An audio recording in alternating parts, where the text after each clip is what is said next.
डूबता बिखरता भारत, ये है आज का भारत। एक समाज, हिंदू समाज, मुसलमानों के खून का प्यासा है। सरकार हिंदुओं के लिए कुछ उखाड़ नहीं पा रही तो हिंदुओं को खुश कर रही है, मुसलमानों को मारकर, उनकी मस्जिदों को तोड़कर। मोदी ने पूरा देश का प्राइवेटाइजेशन करके भारत को लगभग अपने 2-4 दोस्तों को बेच दिया, प्राइवेट कंपनियों को भारत बेच दिया। अब बेचने के लिए मोदी के पास बचा कुछ नहीं, तो अब मोदी का प्लान ये था कि ये मुसलमानों की ज़मीनें छीन ली जाएं। अब वक्फ अमेंडमेंट बिल इसीलिए आ गया ताकि भाई कह देगी अब तो ये हमारी सरकार की ज़मीन है, भाई हम जो चाहे कर सकते हैं। कागजात बेकार बताकर, कागजात पुराने बताकर, डॉक्यूमेंट में कमी बताकर, जगह को अवैध बताकर, कब्जे वाली बताकर, अतिक्रमण वाली बताकर मस्जिदों को कब्जा कर लिया जाए, इमामबाड़े तोड़ दिए जाएं, मदरसे सील कर दिए जाएं। यह है डूबता बिखरता भारत। चाइना हमसे कितना आगे पहुंच चुका है।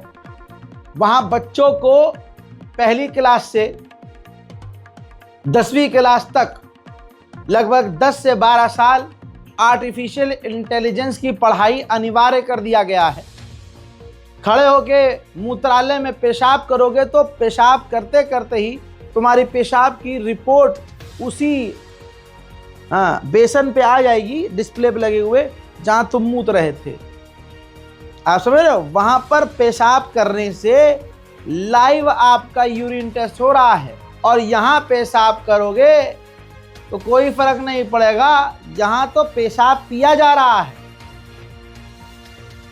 चाइना इतना एडवांस हो चुका है कि भैया वहाँ तो ना गर्मी पता चल रही है, गर्मी में लोगों को ठंड, ठंड में लोगों को गर्मी, बेहतरीन एडवांस, वो भाई मौसम कंट्रोल कर सकता है।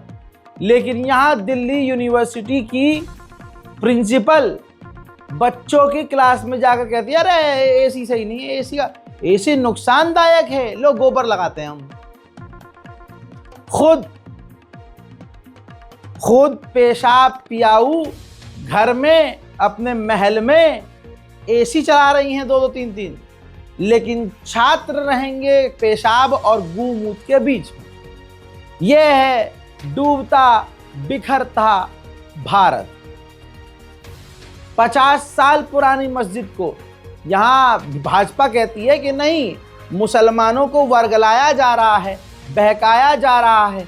ऐसा कुछ नहीं है, हम मुसलमानों के खिलाफ कानून नहीं ला रहे हैं। वक्फ अमेंडमेंट बिल मुसलमानों के लिए फायदेमंद है। अरे झूठा है मोदी, झूठी है यह भाजपा। ये देखिए, ये चोरों का हाल देखिए, ये मक्कारी और इनका घटियापन देखिए। 50 साल पुरानी मस्जिद फरीदाबाद में जो दिल्ली के पास है, 15 अप्रैल को जमाई कॉलोनी में नगर निगम ने खतरनाक अभियान चलाकर मस्जिद को अवैध बता दिया और हैंड टू हैंड ये कहा कि सुप्रीम कोर्ट का आदेश है, और सुप्रीम कोर्ट का आदेश बोलकर तुरंत उस मस्जिद को शहीद कर दिया। वहां के मुसलमानों का कहना यह है कि मामला सुप्रीम कोर्ट के अंदर अभी चल रहा है, कार्रवाई अभी चल रही है कोर्ट के अंदर, लेकिन पुलिस ने और गांव वालों ने बताया कि इस जमीन का मालिकाना हक गांव का है, तो ये कार्रवाई सरासर गलत है। दोस्तों, मस्जिद मुसलमानों के सामने, 50 साल पुरानी मस्जिद मुसलमानों के सामने तोड़ दी गई पूरी गुंडागर्दी से। एक मस्जिद को गिराने के लिए नगर निगम टीम बुलाकर, जिसमें बिल्डोजर, पुलिस फोर्स यानी 3 एसीपी, साथ उनके 250 पुलिसकर्मी मौजूद थे। पूरे गांव को पुलिस वालों ने घेरा। हर इंसान पर पुलिस की नज़र छावनी में बदलकर मुसलमानों की कनपट्टी पर बंदूक इस तरह से तैनात करके, लगभग डरा कर, धमका कर, उनको खामोश कर मस्जिद को शहीद कर दिया गया। और फिर ये कहते हैं हमारी नीयत गलत नहीं है। हमारी नीयत गलत नहीं है। जिनकी आत्मा गंदी है वो कहते हैं नीयत गलत नहीं है। कमाल ये है कि अवैध अब तक सिर्फ हर जगह मस्जिद इनको नजर आ रही है, अवैध मंदिर नजर नहीं आता।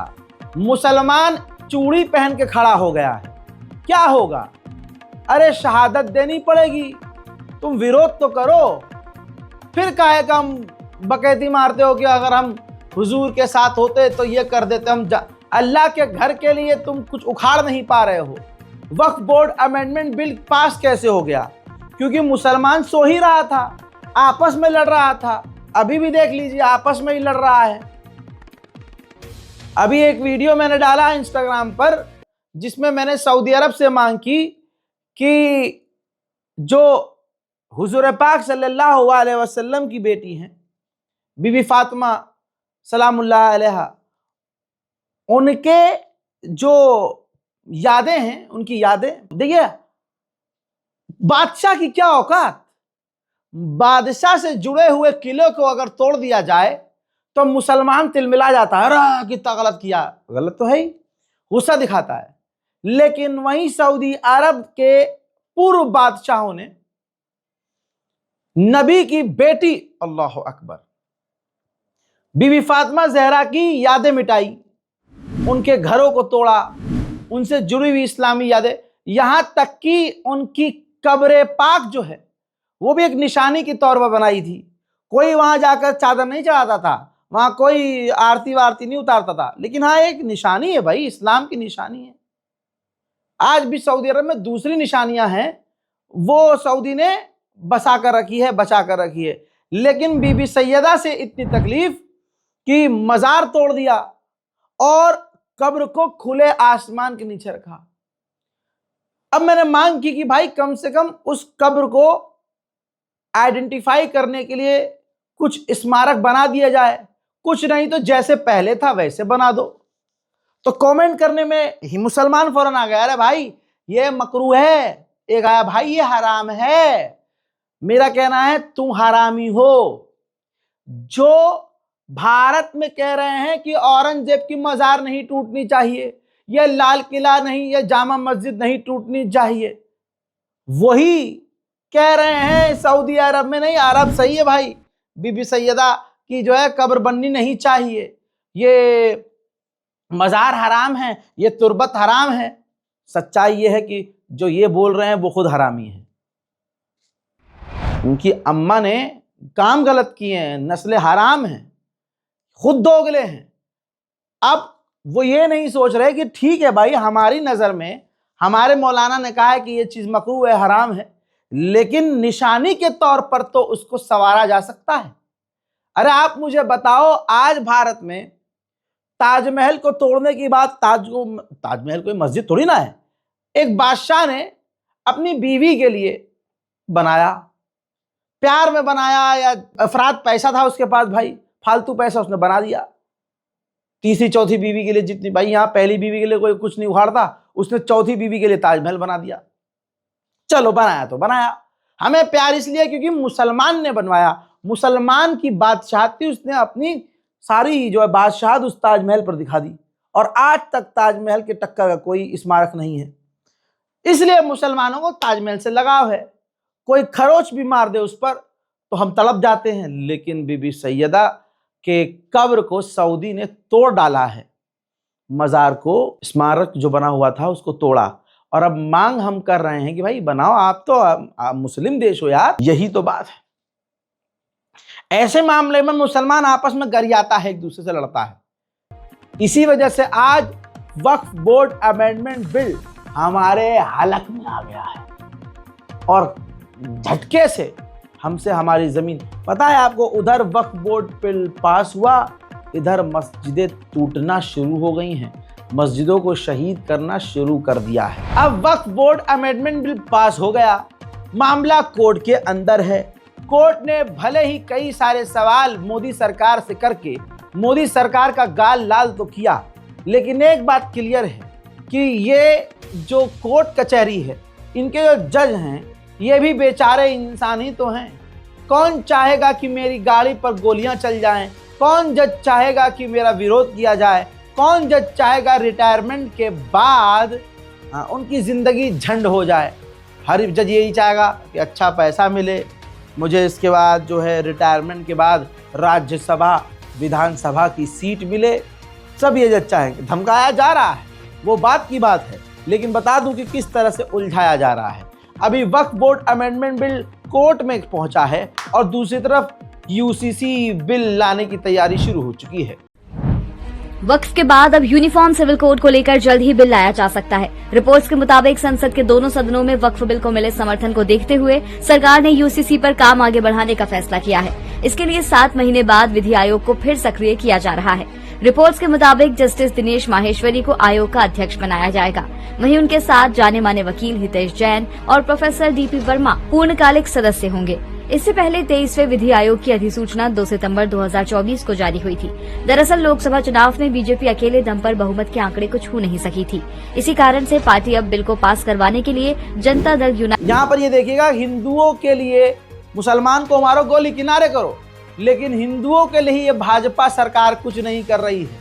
लेकिन हिंदुओं को खुश करने की पूरी कोशिश कर रही है।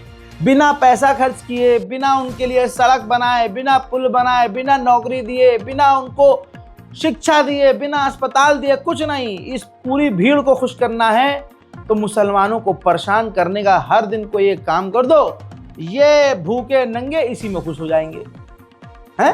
हाँ, भगवान श्री राम बार बार इनको नंगा कर रहे हैं, लेकिन ये हिंदू समाज मुसलमानों की नफरत में इतना पागल हो चुका है कि इसको कुछ नजर नहीं आ रहा। कैसे? ये रिपोर्ट देख लो। ये रिपोर्ट है, अखबार की कटिंग आप गूगल भी कर सकते हैं। अमेरिका की 30 यूनिवर्सिटी ने, आप ये रिपोर्ट देख लिए, दैनिक भास्कर की है। आप अगर मुसलमानों से नफरत करते हैं तो इस वक्त आप अंधे होंगे, आपको ये खबर दिखाई नहीं देगी। आपके जिस्म के कई सारे छेद बंद होंगे जिसमें आपके ये खबर घुसेगी नहीं। लेकिन दैनिक भास्कर की रिपोर्ट और अंध भक्तों के पिता की औकात क्या है, इस रिपोर्ट पे देख लीजिए। अमेरिका की 30 यूनिवर्सिटीज ने भारत के 10,000 छात्रों को एडमिशन देने से इनकार कर दिया। क्यों? ट्रंप की सख्ती है भाई वीजा में, और फंड की कमी कारण बताया। जो यूनिवर्सिटीज हैं उन्होंने कहा कि भैया डोनाल्ड ट्रंप ने पाबंदी लगाई हुई है, वीजा आसानी से मिल नहीं रहा है, और हमारी यूनिवर्सिटीज के पैसे ट्रंप सरकार ने रोके हुए हैं। इन छात्रों को ऑफर लेटर भी मिल चुका था, जुलाई में एडमिशन होना था, लेकिन मार्च लास्ट में ऑफर लेटर कैंसिल कर दिए गए। यहाँ रैलियों में अब्बा चीखने वाले और अपने बच्चों को अमेरिका भेजकर पढ़ाने वाले वो परिवार, हिंदू परिवार जो मुसलमानों के विरुद्ध, मुसलमानों की मस्जिदों के आगे जाकर अपनी पूरी नस्ल हराम के साथ नाचते थे, उन्होंने सोचा चलो एक काम करते हैं, हम नाचते रहेंगे, अपने बच्चों को अमेरिका भेज देते हैं पढ़ने, या हम नफरत फैलाते रहेंगे और हमारा बच्चा वहाँ सेटल हो जाएगा।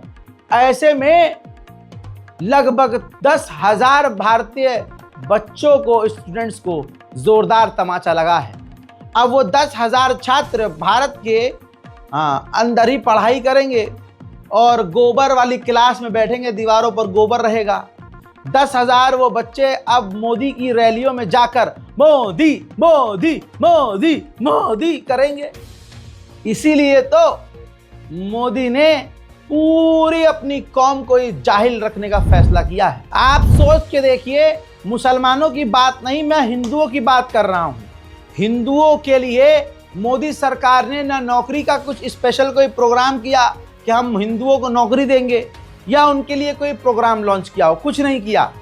लेकिन हिंदूवादी संगठनों को ठेका दिया हुआ है योगी मोदी ने। अरे तुम एक काम करो यार, बहुत नौकरी मांग रहे हैं लोग, कुछ ऐसा करते रहो कि लोग तुम्हारे साथ उलझे रहें और नौकरी ना मांगे। ऐसे में करनी सेना बिस्लरी, एक प्लास्टिक की बोतल है, दावा है ये, लेकर गया है अंदर ताजमहल में और कहा कि मैंने तेजो महल पर जो है गंगा जल चढ़ाया है। ये देखिए,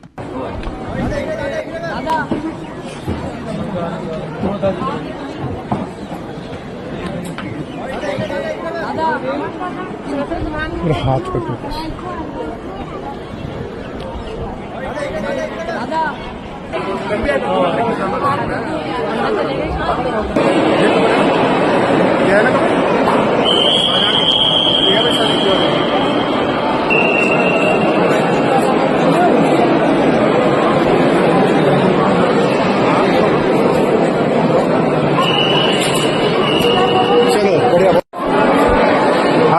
महादेव।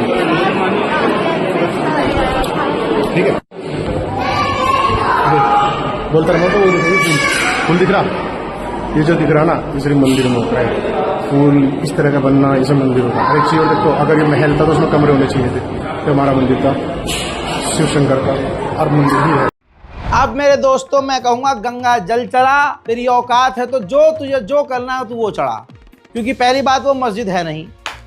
पहली बात, तुझे तो बादशाह की पत्नी की कब्र भी आज डरा रही है।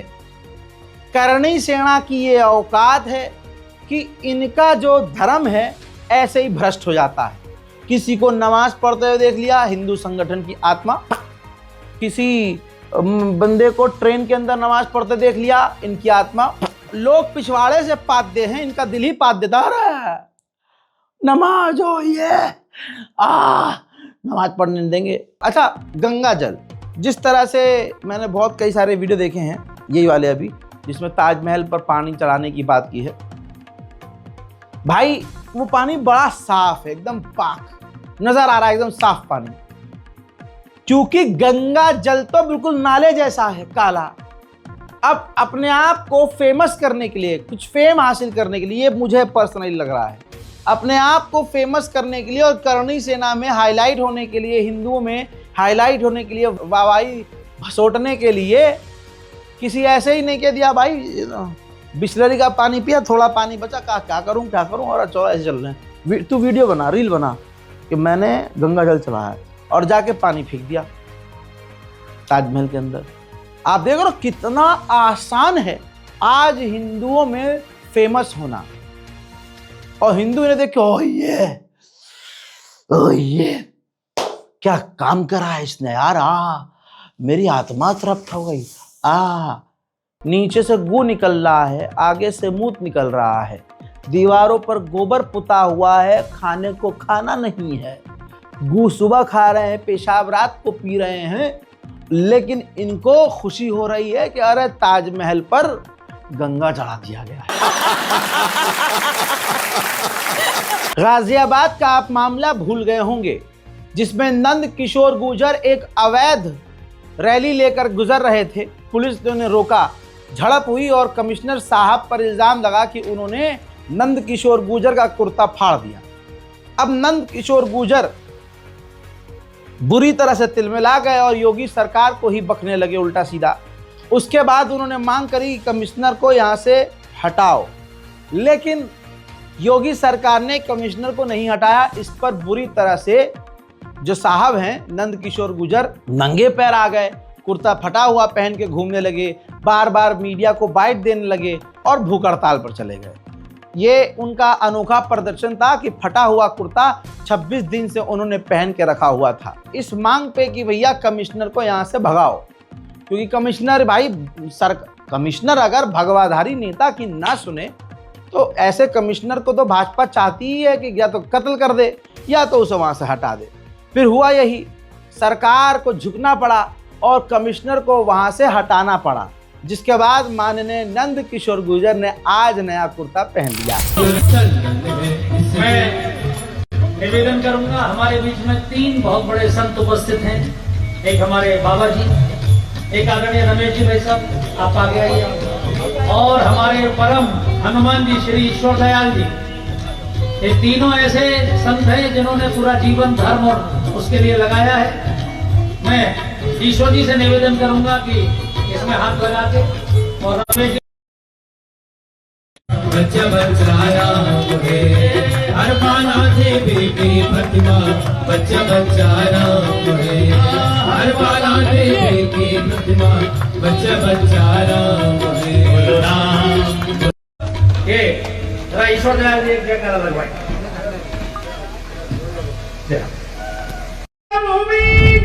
जो समाज मुसलमानों पर जो आरोप लगाता है वही समाज खुद वैसा ही होता है।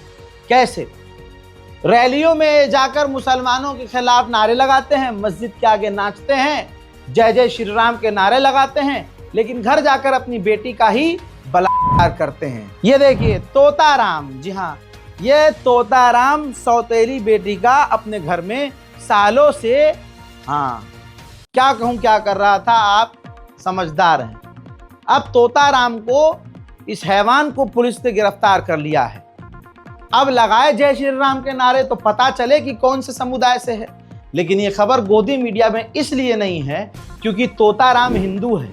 मुसलमान होता तो ये हिंदुस्तान का सबसे बड़ा मुद्दा होता। अभी भाजपा कुछ ही टाइम हुआ है कि दिल्ली में आई है और दिल्ली से बार बार ये जानकारी मिल रही है कि जिन लोगों ने भाजपा का बटन दबाया था, आज 2 महीने में भाजपा ने उनका गला टेटुआ दबा दिया है।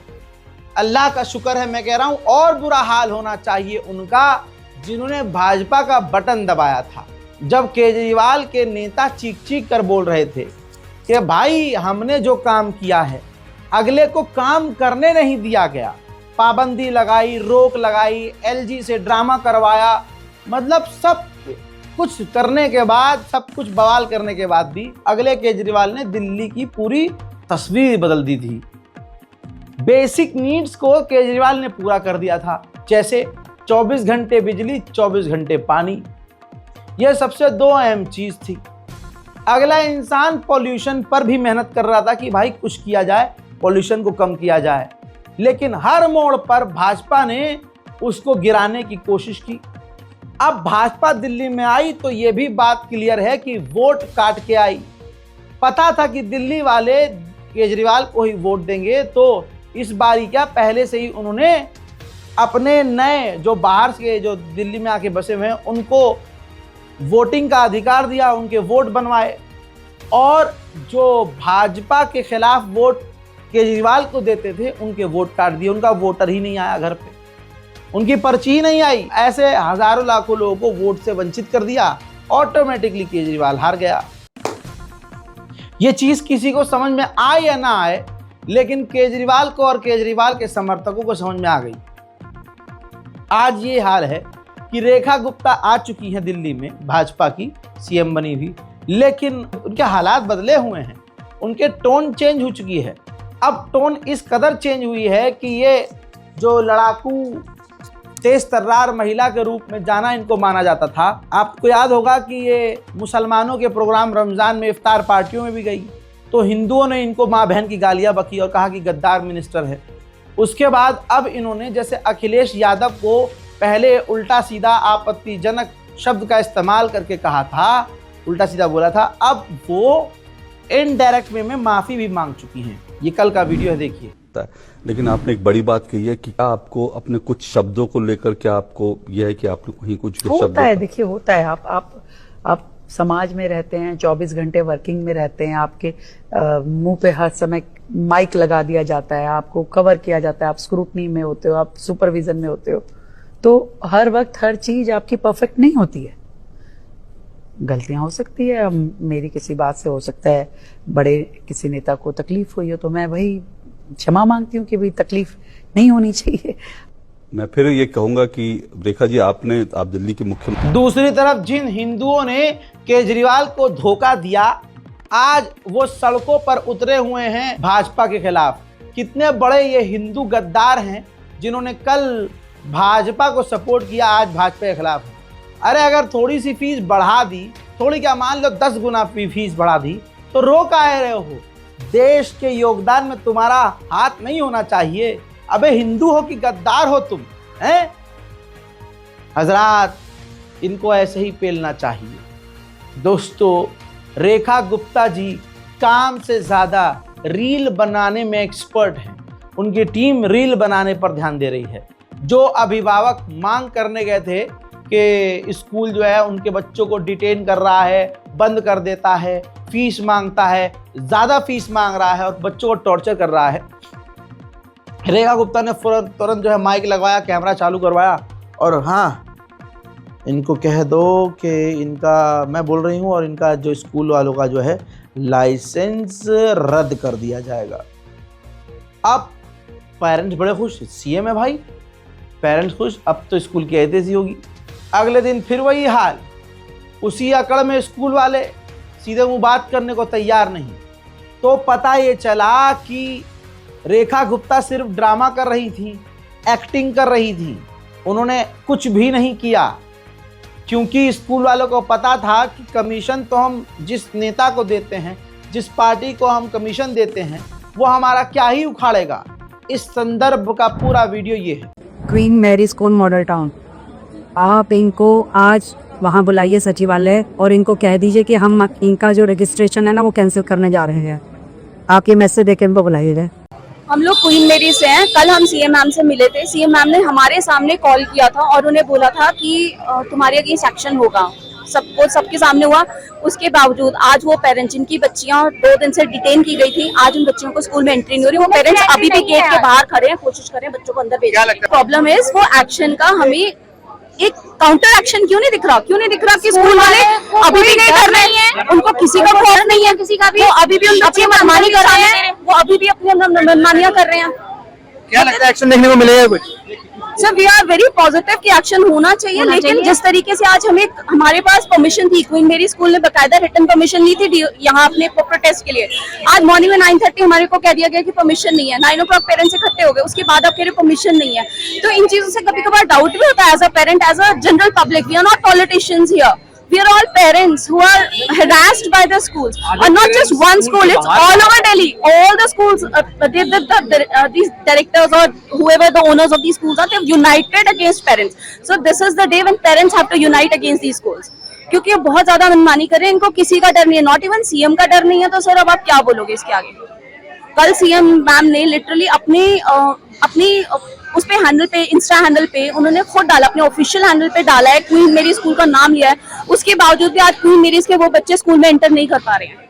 तो इनको किसी का खौफ नहीं है। They are thinking they are above and beyond everybody. ये है भारतीय जनता पार्टी। इसी के साथ भारतीय जनता पार्टी में जितने नेता हैं, अगर आप ध्यान देंगे, उनको दिखावे में बड़ा उनका वेलकम होना चाहिए। ससुरे जहां जाएंगे उनको 20 माला चाहिए, फूलों की वर्षा चाहिए, ढोल ताशे से उनका वेलकम होना चाहिए, चाहे मुंह खोलकर सिर्फ हगते हों, बोलने की तमीज ना हो। योगी के नेता जितने होंगे, योगी जी खुद वैसी, उनको भी यही सब पसंद है। अब योगी के एक नेता हैं गौड़, जी हाँ, वो अस्पताल पहुंचे तो अस्पताल वालों ने एक आध माला शायद कम डाली होगी। वेलकम धूम धड़ाके से वैसे नहीं किया होगा, क्योंकि अंदर डॉक्टर बेचारा मरीजों का इलाज कर रहा था, तो वो मरीजों को छोड़कर माला डालने नहीं आया। इतनी सी बात पर सीएम साहब के मंत्री भड़क गए और अधिकारी को फोन करके कहने लगे कि डॉक्टर तो बड़ा खराब है, ये डॉक्टर तो बड़ा गंदा है, इसको तो यही नहीं पता कि वेलकम कैसे करना चाहिए, स्वागत कैसे करना चाहिए। जब ये मेरे साथ ऐसे हैं तो इनके साथ, मरीजों के साथ कैसे होंगे? मतलब यार चूरनपंथी देखिए। मुंह में इतना गैप इसलिए लेता हूँ, मुंह में गंदी गाली आ जाती है ना, तो वो देना नहीं चाहता मैं, विवाद हो जाएगा। तो जब मैं गैप लेता हूँ समझ जाओ मैंने कुछ बक दी है।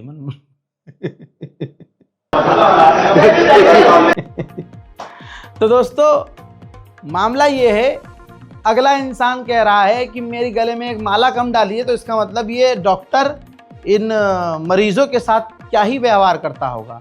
ऐसे डॉक्टर को तो जंगल में फेंक दो। जिसके बाद आपको पता है क्या हुआ?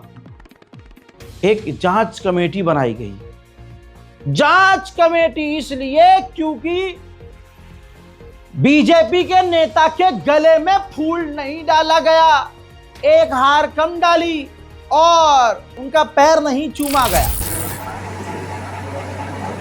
नहीं, इनको बिहेवियर ठीक नहीं है। जो कि मैं आया हूँ हॉस्पिटल में, इनको कैसे मिला जाता है कि किस तरह से मैं मिलने गया था सर आपसे। इनकी बिहेवियर ठीक नहीं है, जो ना कि इसको कतई ऐसे लोग को जो है कि बाहर भेजे कहीं और जंगल में नगवा में, हमारे विधानसभा में क्यों आमड़ खामड़ रखते हैं यार, जो है कि उधर भेज दो, जो है कि नगवा सको हम उधर। इसको बात करने की तमीज नहीं है ना। हम देख रहे हैं कि ये तो मरीजों से भी इस तरह करते होंगे डॉक्टर। कोई ऐसा बिहेव नहीं करता हूँ सर। इनकी अकड़, इनका ऐंठन जो है, वो ऐंठन की वजह ये हिंदू ही हैं। हिंदू ने इनको यहाँ तक पहुँचाया और हिंदू लोगों के ऊपर वो डॉक्टर हिंदू ही तो है। मतलब भाजपा चाहती है कि हिंदू हो या मुसलमान नीचे झुक के रहे, हमारे एकदम यहाँ रहे, आप समझ रहे हो। लेकिन हिंदू खुश है कि कोई नहीं, ये भाजपा फिर यार हमें 20 थप्पड़ मारती है लेकिन मुसलमानों को 30 मारती है। इसी में ससुरे 20 थप्पड़ खाने को ये भी तैयार है।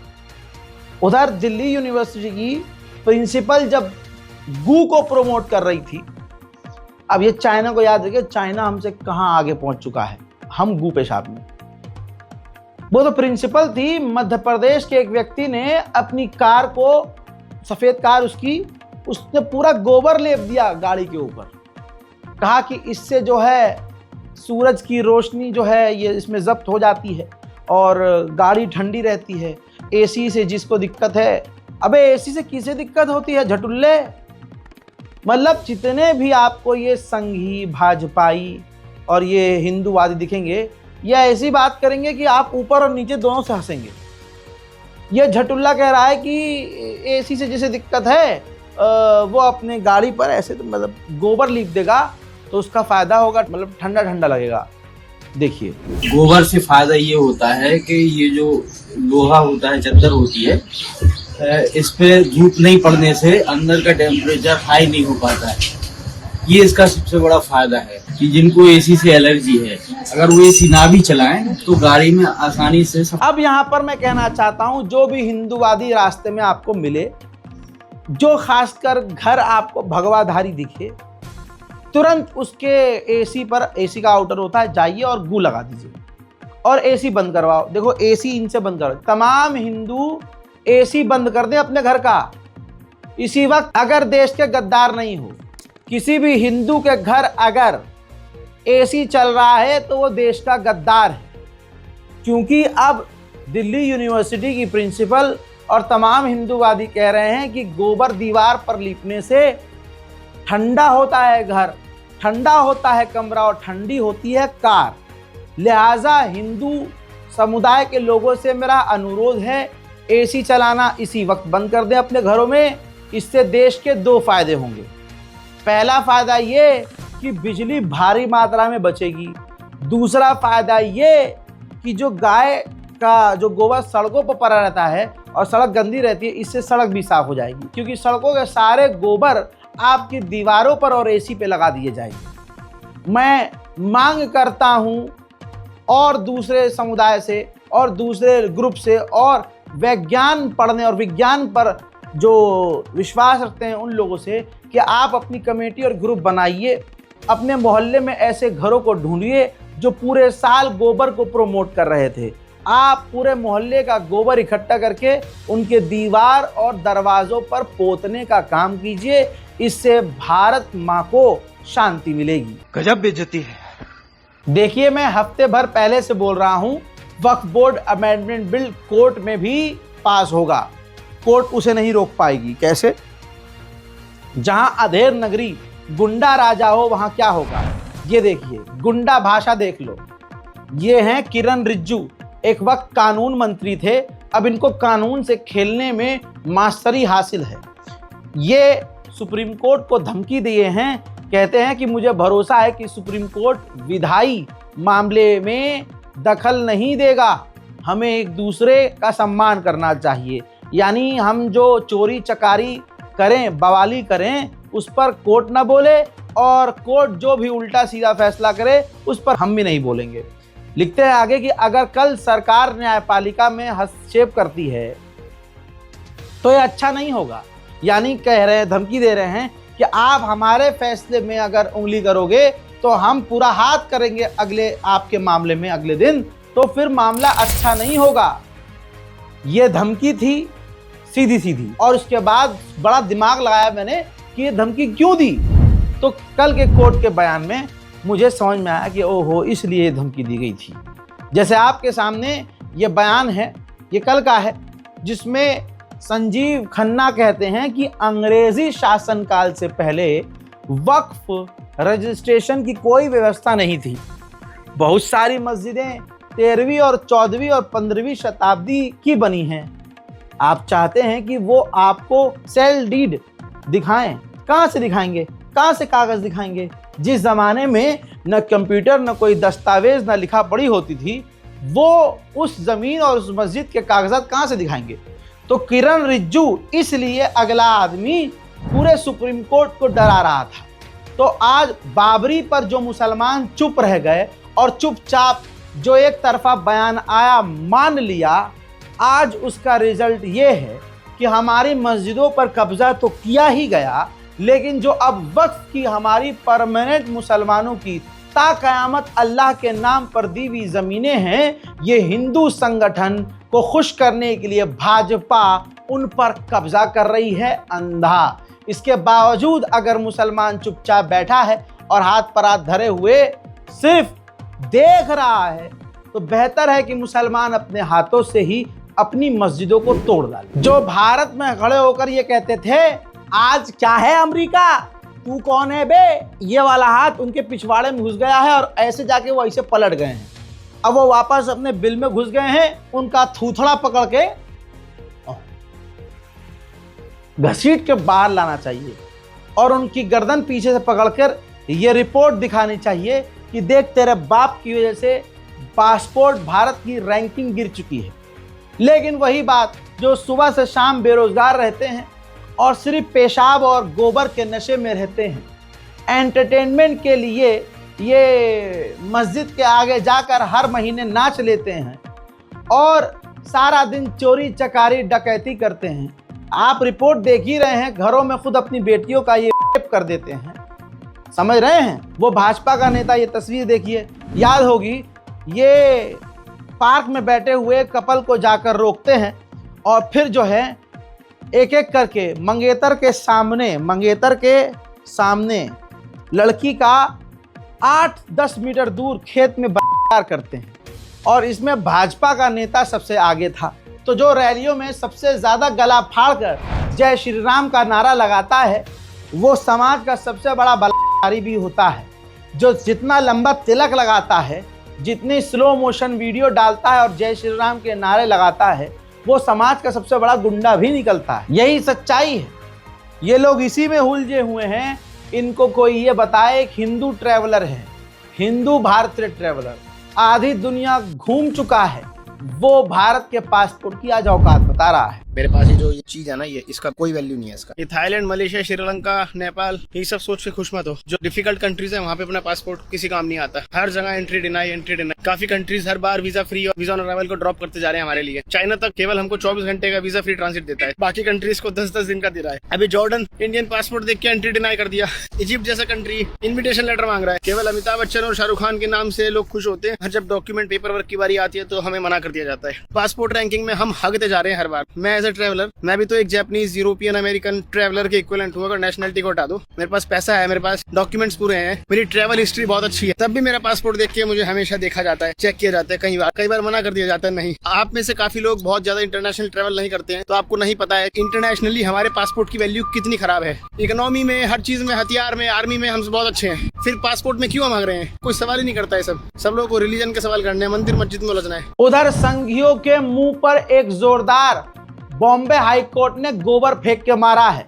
कुणाल कामरा के मामले में हाईकोर्ट ने कह दिया है कि गिरफ्तारी की जरूरत नहीं है। तमिलनाडु कैसे जाना है, जिन लवड़े ने भुजियमों को पता नहीं है, कोर्ट ने भी उनके मुंह पर थूक दिया। हजरात मोहतरम, दिल्ली से लेकर हर जगह केजरीवाल को कॉपी किया गया, आम आदमी पार्टी को कॉपी किया गया कि ससुरे ये फ्री देने तो हम भी देंगे। जनता भी जो है हाँ आ गई। अबे भाई, कॉपी तो कॉपी होता है। रेखा गुप्ता की तरफ से भी, मतलब भाजपा ने दिल्ली में भी वादा किया था कि हम महिलाओं को 2500 रुपये देंगे। 2500 बाबा जी का ठुल्लू मिला, पहली बात। ठीक इसी तरह से उधर मुंबई की तरफ चले आइए, वहाँ भी मोदी जी ने कहा था, भाजपा ने कहा था कि हम महिलाओं को 1500 रुपया पर महीना भत्ता देंगे। अब भाई साहब पहले कुछ और बोला और चुनाव जीतते ही ला ला ला ला ला ला ला ला, ये 500 रुपये देने की बात हो रही है अब, और वो भी देंगे या नहीं देंगे वो बात। लड़की बहन योजना हमने शुरू कर दी है, उसमें 1500 रुपया महीने का उनके खाते में डायरेक्ट जमा हो जाएगा। क्या बजट डावाडोल हो, सरकारी खजाने में आर्थिक चुनौती हो, तो जिन वादों को करके सत्ता मिलती है उन्हीं वादों को पूरा करने में फिर किंतु परंतु होने लगता है। खबर महाराष्ट्र से है, जहां दावा है कि लाडली बहना योजना में अब लाखों महिलाओं को महीने के 1500 रुपए की जगह 500 रुपए ही हर महीने मिलेंगे। उधर दिल्ली की जनता तो बहुत ही खुश है, इसे छोड़ो भाई, दिल्ली की जनता बहुत खुश है। केजरीवाल गया भाड़ में, भाजपा आई है, मगन मुग्ध हो गए हम। ओह ये अब जो चीख चीख कर कल तक बाइक पे कह रहे थे अब की बार 400 पार, अब चीख रहे हैं मोदी सरकार मुर्दाबाद।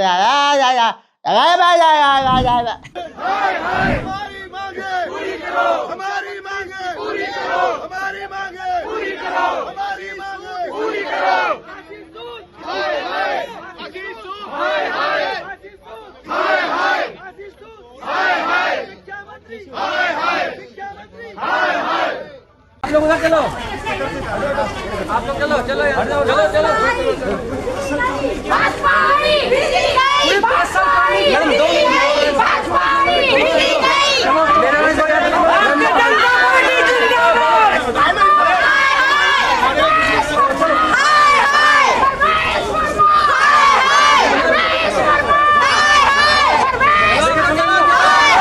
उधर ममता जी अलग ही जोन में चल रही हैं भाई साहब। योगी जो एएनआई को चूतिया तो कह सकते हैं, लेकिन अगर कोई दूसरा आंखों में आंख देकर जवाब दे तो मतलब आग बूढ़ा हो जाता। ऐसे योगी जी को अगली महिला भोगी कह रही है। 69,000 टीचर चाकरी गए, जोगी बड़ो बड़ो बात कर रहा है, सबसे बड़ा भोगी है। महाकुंभ में कितना लोगों का मौत हुआ, कितना लोगों ने इंजर्ड हुआ, कोई लिस्ट ऑफ पब्लिकली दिया नहीं दिया? बड़ा बड़ा बात करते हो, कितने एनकाउंटर में मैं मारा, एक भी में रैली किसी को नहीं करने देते, एक भी मिছিল नहीं करने देते, लोगों को डर दिखा के रख दिया, लोगों ने एक रैली भी नहीं कर सकता है। अरे बांग्लाय तो फ्रीडम आछे भाई। हिंदू तो जाग चुका है, जहां जहां भाजपा आई है, खासकर दिल्ली का हिंदू भी अब जाग रहा है। कैसे मैं नहीं बता रहा हूं, दिल्ली के एक हिंदू भाई ही बता रहे हैं। भैया दिल्ली के हिंदू सोए हुए थे अरपट सरपट लपक के भरपूर नींद में, अब उनको जगाने आई भारतीय जनता पार्टी, और भारतीय जनता पार्टी ने आते से ही लाइट काट दी, बिजली गुल और मीटर चालू। अब भैया मच्छरों की पनपनाट आवाज से दिल्ली के हिंदू जाग रहे हैं धीरे धीरे। जागो हिंदू जागो।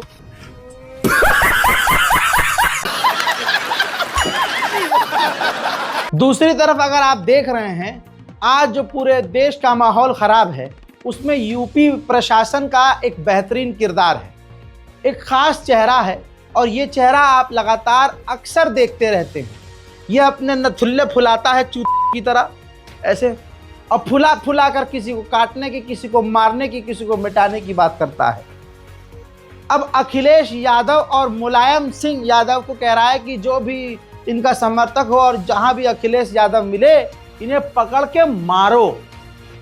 और अखिलेश यादव को तो गोली मारने की बात पहले से की जा रही है, और अखिलेश यादव का कोई भी समर्थक है अब उसे चाकू मार दिया जा रहा है। बनारस वाले मिश्रा जी को चाकुओं से गोदा गया, प्रशासन ने बजाय उनका इलाज कराने के जेल में ठूस दिया। अब जिन विपक्ष की पार्टियों का यह हाल हो तो हिंदुओं को सोचना चाहिए, यहाँ हिंदू मुसलमान नहीं है, बस अगला इंसान सबको लेकर चलने की बात करता है, और योगी सिर्फ हिंदू की बात करते हैं और मुसलमानों को गरियाते हैं। प्रधानमंत्री का हाल ये है, विदेशों में जाकर अरब के मुसलमानों से अपनी छाती से छाती मिलाकर ताता थैया करते हैं, लेकिन भारत के मुसलमानों को ये पंचर छाप बताते हैं। लेकिन खुद चाय वाला है, अगला ये भी नहीं सोच रहा कि चाय वाला बन बन कर मैंने पूरे देश का हुतिया काटा है, चाय वाला बनकर।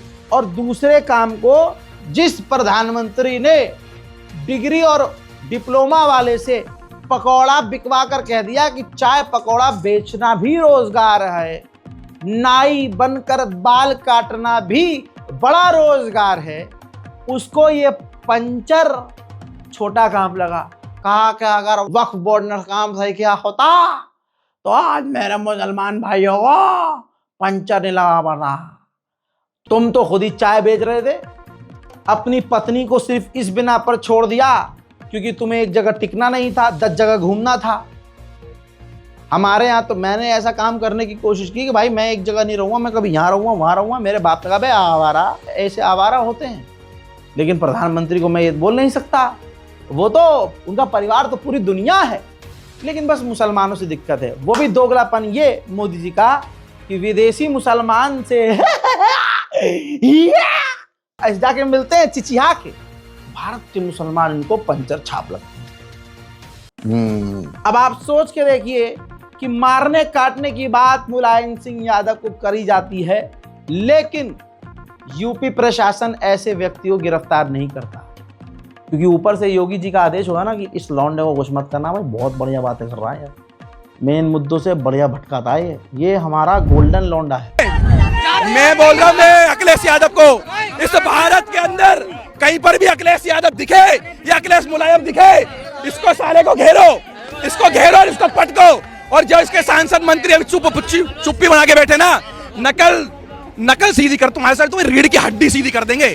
और ये राजपूत है, मैं तुम्हें बता दूं, इन्होंने बलिदानी देना सीखा है, बलिदानी देना सीखा है। और राजपूत को देख देख करके और भी जाति जिस दिन जिनके रक्त में लड़ने का समय आ गया कि लड़ना है मेरे को, तो वो भी छत्रे के लाएगा। और मेरे अंदर भी रक्त छत्रे वाला ही है भाई, मैं तो लड़ूंगा। और हाँ, ये गिरफ्तार नहीं होगा, लेकिन दूसरी तरफ सुब्रमण्यम स्वामी ने भी मोदी जी का झूठ है, बीजेपी आईटीएसएल का जो झूठ है वो खोला है। बीजेपी के दिग्गज नेता हैं सुब्रमण्यम स्वामी, और इनके पास पता नहीं मोदी जी की कौन सी कैसेट है कि मोदी जी इनका कुछ उखाड़ भी नहीं पाते हैं। जो बात मैं पिछले कई हफ्ते से बता रहा था कि अमेरिका ने मोदी को बुलाया नहीं है, ये खुद उलट कर पहुंचे थे। देख लीजिए, जो शेर बन के घूमता है असली में चूहा। खेद की बात है कि मोदी ट्रंप से डरता है, और उसकी सबूत यानी या प्रमाण आप देख सकते हैं। जब वो गया था और एक मीटिंग में, यानी पत्रकारों की मीटिंग में, मोदी ट्रंप के बगल में बैठा था, बट वास्तव में चूहा जैसा बैठा था। एक शब्द नहीं बोला, सारी बातें ट्रंप ने किया। और आखिर में ट्रंप ने उसको अपने घर आने नहीं दिया, व्हाइट हाउस जिसको कहते हैं। जापान के लोगों को बुलाया, और जब जापान के लोग जब आए, जापान के प्रधानमंत्री आए, तो ये खुद बाहर आए थे हाँ रिसीव करने के। इनका कोई कीमत नहीं रहा। तो जब इस प्रकार की उसकी भावना है तो हमें सख्त कदम उठाना चाहिए हमारे देश में, बट ऐसे अभी वो डरते हैं कि जो उठाएं। बस आज की रिपोर्ट में इतना ही। इस रिपोर्ट को शेयर कीजिएगा, अपनी दुआओं में मुझे जरूर याद रखिएगा। आपकी दुआएं सबसे ज्यादा जरूरी है। चैनल को सब्सक्राइब कीजिए। जय हिंद।